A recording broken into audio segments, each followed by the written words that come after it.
কোনো আলোচনা ছাড়াই পাকিস্তানের লাল বলের সহকারী কোচ টিম নেলসনকে ছাঁটাই করায় জেসন গিলেস্পির চাকরি ছাড়ার গুঞ্জন তখনই উঠেছিল। সেই শঙ্কা সত্যি করে লাল বলের দায়িত্ব ছাড়লেও কারণটা স্পষ্ট করেননি তিনি।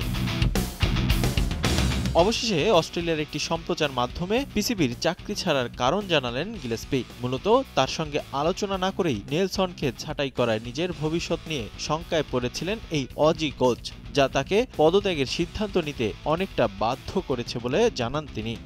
নিয়েলসনকে বলা হয়েছিল তার সঙ্গে আর চুক্তি নবায়ন করবে না এবং এ নিয়ে আমার সঙ্গে কোনো ধরনের যোগাযোগ করা হয়নি। সেই মুহূর্তে আমি ভেবেছিলাম তারা আসলে এই কাজের জন্য আমাকে চায় কিনা। এটা আমাকে ভালোভাবে ভাবতে বাধ্য করে।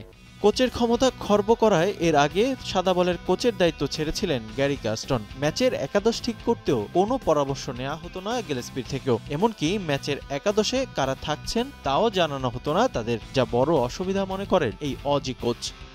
ম্যাচের দিন সকালেও আমার একাদশ নিয়ে ধারণা থাকতো না। নির্বাচক সহ সব স্টেক হোল্ডারদের সঙ্গে আপনার স্পষ্ট যোগাযোগ থাকতে হবে এবং খেলার অন্তত একদিন আগে দল সম্পর্কে কোচ হিসেবে জানতে হবে, যাতে আপনি সঠিক পরিকল্পনা করতে পারেন এবং এতে খেলোয়াড়দের প্রস্তুত করতে সুবিধা হয়।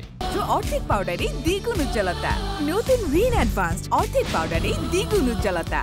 এর আগে ঘরের মাঠে বাংলাদেশের বিপক্ষে হোয়াইট ওয়াশের পর নির্বাচনের ভূমিকা থেকেও সরিয়ে দেওয়া হয় গিলেস্পিকে। এতে কিছুটা হতাশ হলেও নিজের দায়িত্ব পালন করে যান তিনি। তবে সবশেষ যা হলো তা মেনে নিতে পারেননি গিলেস্পি। হঠাৎ নেলসনকে বাদ দেয়া বিসিবির একটা ইঙ্গিত মনে করেছেন এই অজি কোচ, যে কারণে সাউথ আফ্রিকা সিরিজের আগ মুহূর্তে লাল বলের কোচিং প্যানেলকে বিদায় জানান গিলেস্পি।